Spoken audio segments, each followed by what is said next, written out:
एका गावात दोन भाऊ राहत होते. मोठा भाऊ तसा बघितला तर पैशाने फार श्रीमंत होता. तोच गरीब भाऊ शेतीमध्ये काम करून पोटापुरतं कमत होता. मोठा भाऊ रोज ऑफिसमध्ये जायचा. त्याच्याकडे सर्व होतं, पैसा, सोनं नाणं, फ्लॅट सगळं काही होतं, पण तो सतत टेन्शनमध्ये असायचा. तेच लहान भाऊ रोज काबाड कष्ट करून शेतीची कामे करून 2 घास सुखाने खाऊन शांतपणे झोपलेला असायचा. तो रोजच्या आपल्या कामाच्या दैनंदिनीत जात होता.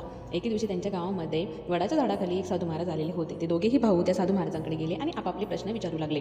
ते म्हणाले, मुलांनो बसा आणि हे घ्या, हे रिकामं भांडं. तुमच्या प्रश्नाचे उत्तर मी तुम्हाला ही भांडं भरून आणल्यानंतरच देईल. मोठा भाऊ ते भांडं घेऊन सोनं नाणं घेऊ लागला, प्लॉट्स बघू लागला, फ्लॅट बघू लागला, पैसे बघू लागला, पण त्या भांड्यामध्ये त्याला काहीच आणता आलं नाही. तेच लहान भाऊ घरी गेला, आईसोबत, बायकोसोबत, मुलांसोबत जेवला आणि राहिलेला डाळ भात त्या रिकाम्या भांड्यात तो भरून साधू महाराजांकडे घेऊन आला.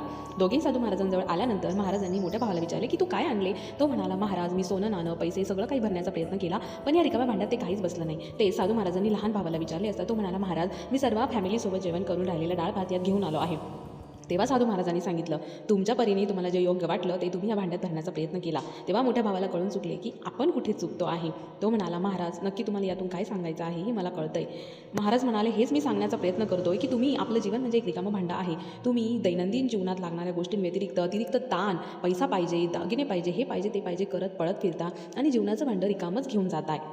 तसं तुझा लहान भाऊ हे ज्याच्या सुख शोधलं ते तो घेऊन आला, त्याला फॅमिलीसोबत सुख वाटलं, तो ते त्या भांड्यामध्ये घेऊन आला. त्यामुळे सुख हे शोधण्यात नाही तर मानण्यात आहे, समजलं? तेव्हा मोठा भाऊ आनंदाने महाराजांची शिकवण घेऊन घरी आला आणि शांतपणे जगू लागला. तुम्हालाही अशाच कथा आवडत असतील तर चॅनलला सबस्क्राईब करून व्हिडिओला लाईक, शेअर आणि कमेंटसुद्धा नक्की करा. धन्यवाद.